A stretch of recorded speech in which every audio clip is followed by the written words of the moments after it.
Scorpio, hi, welcome to my channel. So today we have a reading for you, no particular subject. We're going to do my version of a Celtic cross. At the end, there will be an opportunity for an extended where we'll dive in deeper. You can watch this for Scorpio, Sun, Moon, Rising, Venus, Mars, Mercury, North Node, or if any of those planets are currently transiting your 8th house. This could be for you. Thank you, however you support the channel, very much appreciated. All information's in the description box. Cross watchers, you're more than welcome.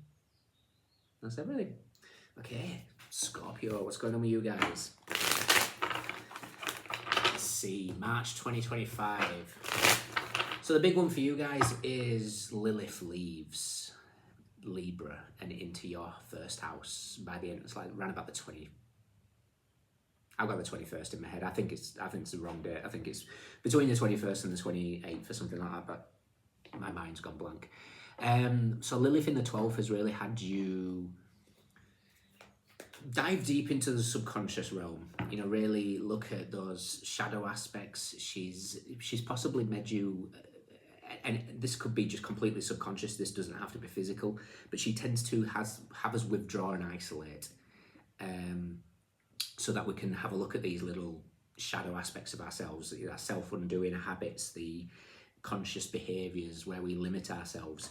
Then she's going to push forward into your first house, and it's going to be the flip of it. It's like a complete dramatic change. She's going to help you find that drive, determination of being who you're supposed to be. Anybody that has any issues in terms of like body dysmorphia, you know, body image or anything about the self, it doesn't have to be, you know, a physical aspect.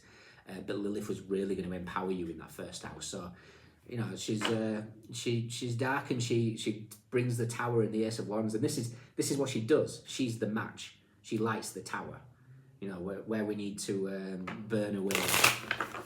It's good old Lilith. So there's a lot of changes that happen. She's going to show you your divine beauty. That's how I want to end that sentence. Okay, 2 more. Okay, Scorpio, what do we got? We have the King of Wands. Beautiful. There's that Ace of Wands. So the King of Wands is 2 parts Sagittarius, 1 part Shadow Scorpio.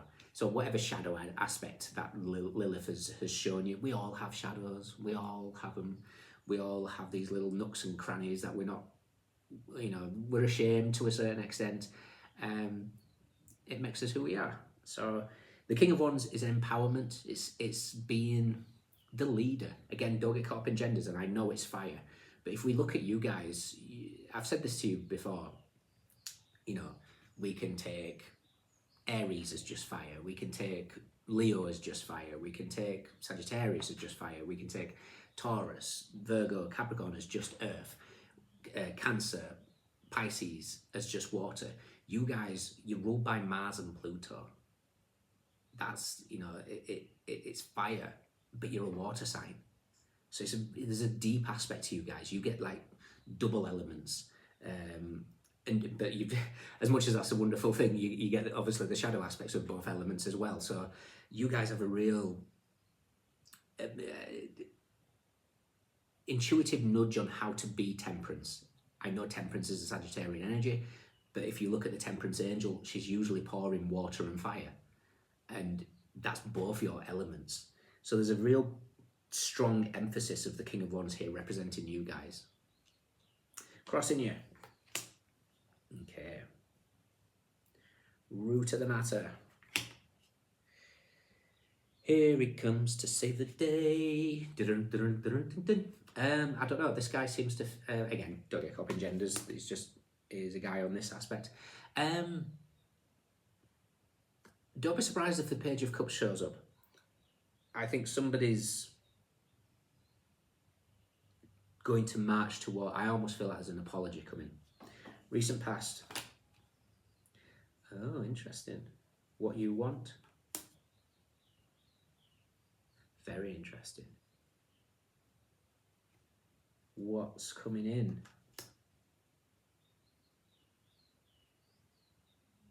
Ooh. Your life shifting. This, I mean, I know this reading's for March 2025, but this is a build-up for big changes this year. Definitely. How you see yourself. computer. How others see you.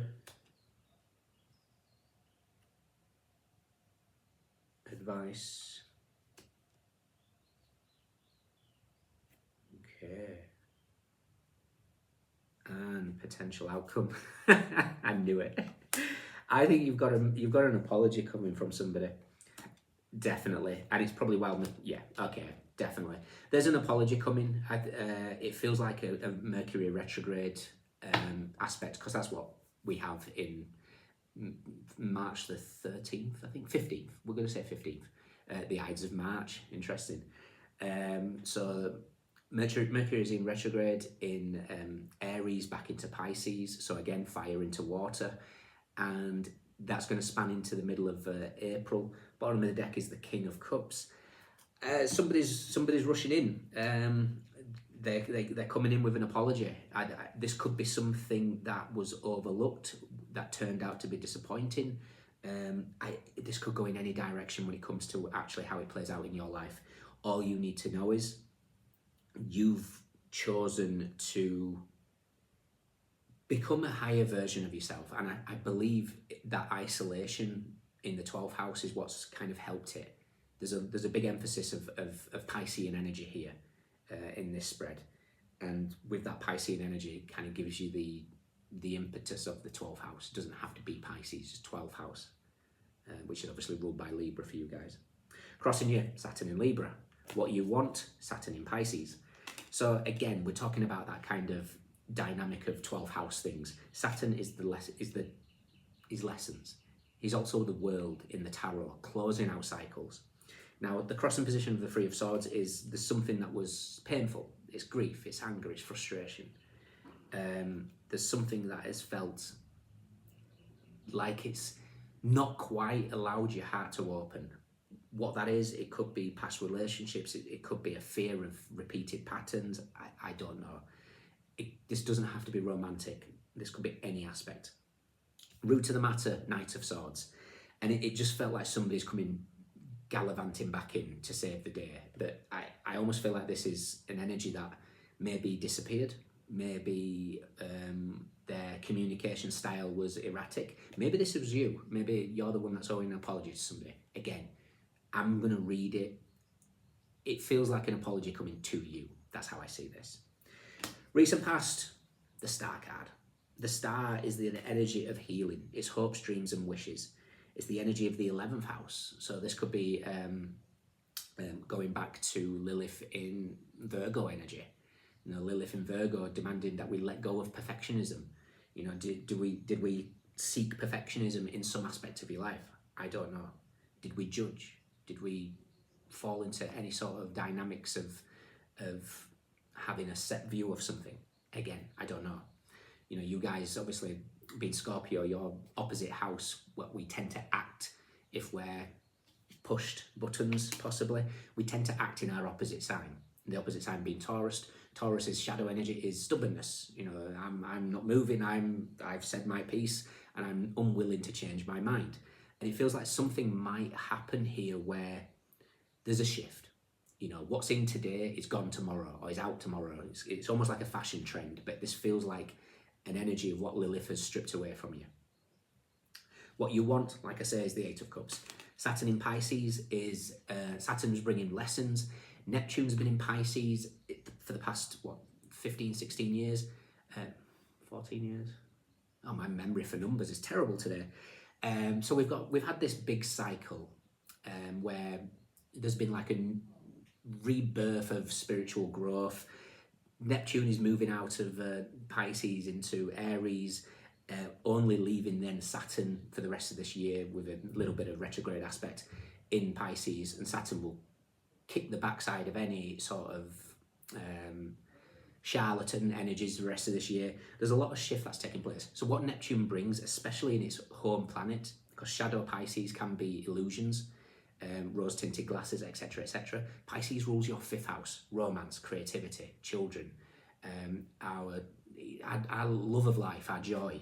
And that's had like this glaze of rose-tinted glasses or pure illusion, especially if you've been dating or anything like that. You just feel like you've been pulled to and from with charlatan aspects of people, who knows. What's coming in is the Seven of Pentacles. The Seven of Pentacles, yes, is a card of patience. It's a card of showing you, it's the Lord of Failure in the Toff deck. But I'm more getting here, especially with the Star card being in the recent past, giving the emphasis of Uranus. Uranus is in Taurus, in your 7th house. Dramatic changes. All your relationships the past 6-7 years have gone through significant transformations. Those that are not willing to grow with you, gone. Those where you've stayed still and others have grown, you've pulled apart. It's like I say, there's just something. Uranus will shake things up, and whatever's supposed to fall will fall. The Seven of Pentacles is if we look at deacons, 2 of Pentacles, 3 of Pentacles, 4 of Pentacles, 1st, 2nd, 3rd deacon of Capricorn, 5, 6, and 7 are the deacons of Taurus. Now, the 3rd deacon of Taurus is the 7 of Pentacles. Uranus is in the 3rd deacon, and it's in the 3rd deacon, and it's almost going to be out, and it does move out in July. That's going to shift a massive energy as it moves into Gemini. When we think Star card meets the lovers, very fated connections, possibly, destined aspects of one-on-ones, partnerships, all these type of things. And it just for me, it's screaming last deacon of Taurus. So it's like between now and July, Uranus is still in your 7th house, really showing you your relationship sectors. What's superficial, what isn't. Interesting. Superficial was coming through this morning. I actually thought it was going to be for Sagittarius, but it'll be interesting if that comes for Sagittarius. Interesting. How you see yourself? Queen of Cups. The Queen of Cups is, the queen of emotions. She's balanced, she's caring, she's empathic, she's intuitive, very intuitive. Bottom of the deck, the King of Cups. The King of Cups is a match, but unfortunately they're back to back at the moment. And again, this doesn't have to be romantic, but it feels like somebody's emotions are getting the better of them now, and it feels like there's an apology coming. I felt that with that Knight of Swords. This is somebody that's in the past been erratic, gone through some sort of healing, maybe now are more emotionally balanced. That doesn't mean to say that you accept people. Again, this could be siblings, this could be friendship groups from the past, doesn't have to be romantic. How others see you is the Three of Cups. The Three of Cups is Mercury in Cancer. The Magician meets the Chariot. There's something that's shifted within you. Both cards, Magician meets the Chariot, very focused on the solar plexus. The solar plexus is it's our will, it's our drive, determination, willpower, and there's something about the shadow aspect of that is control. And it feels like something has been loosened in your control of something. And when you do that, you step into a real positive feminine energy where you then, because all control is not believing in the unseen, not believing in the higher power, not believing in hope, faith, and dreams and wishes. And I know that sounds very, very, a blanket statement sort of thing, but it's when you break it down to it's actually nitty gritty, it is. Fear is, or control is a fear of not knowing what's going to happen. So we try and control things. And it feels like something has just been let loose.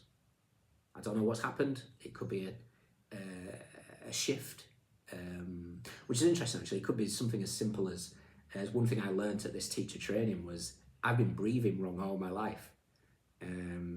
From a young age, and Dad's like, tuck your stomach in. So just naturally like that. So my breath has always technically been laboured. And when it's relaxed, everything shifts. The energy starts flowing better. So it could be something as simple as that. Again, it doesn't have to be anything to do with breath. But what I'm saying is something very easily overlooked has shifted within you. Your advice is the Eight of Pentacles. The Eight of Pentacles is the Sun in Virgo, and it's mastery. Continue your path of mastery. Okay. We've got 888 here as well, which is quite, we've got 4 8s. So card 17 for the Star card is 8, 8 of Cups, 8 of Pentacles, and then your outcome, we have the Page of Cups, there's that apology, 8 of Wands, there's that communication, and the 5 of Cups. Now the 5 of Cups is here for 2 reasons. It's here to back me up when I say you guys are that blend of fire and water. Five of Cups is the blend of fire and water. It's Mars in Scorpio, Mars fire, Scorpio, Pluto. Very, very, you know, massive, massive energies. The reason why I can't give you a solid answer as to if this is good or bad is because it's going to be different for all of you. There's communication coming. It comes in the form of an apology. Where that leads is completely up to you. For some of you, Five of Cups, whatever's happened has happened. For others of you, how others see you as the Three of Cups, that's on the ground now. There's still Two Cups standing. So again, that could be a form of reconciliation. We'll look for the Two of Cups. It's going to give us more insight. But yeah, there's a shift that's taking place here. I think Mercury retrograde is bringing you some sort of apology, communication. There's some healing that's been taking place here. Still some sort of shifts taking place at the final degrees of Uranus in Taurus in your 7th house. But ultimately, it's aligning you to where you need to be, which is wonderful. Okay? So we're going to quickly check out Saturn as well, and we'll check out the Two of Cups. Yeah. And you guys, why not? I mean, look at that. We've got the King of Cups, the Hermit, the Lovers, Temperance, Nine of Wands, Five of Swords, the Magician. Strong energies.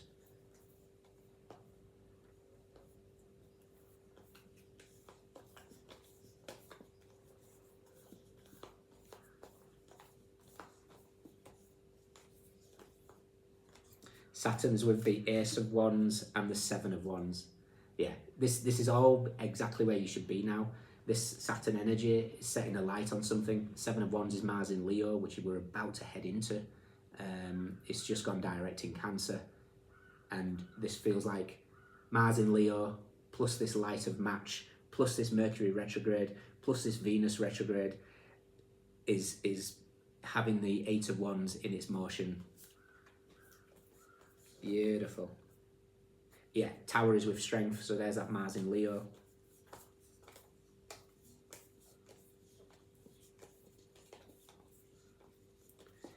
Two of Cups is with the Four of Wands and the Knight of Pentacles and then the Death card. The Two of Cups, it depends what it is. This could be a very special energy here. Knight of Pentacles is very, very powerful. There's something that just feels like it needs to play out first. The reason why.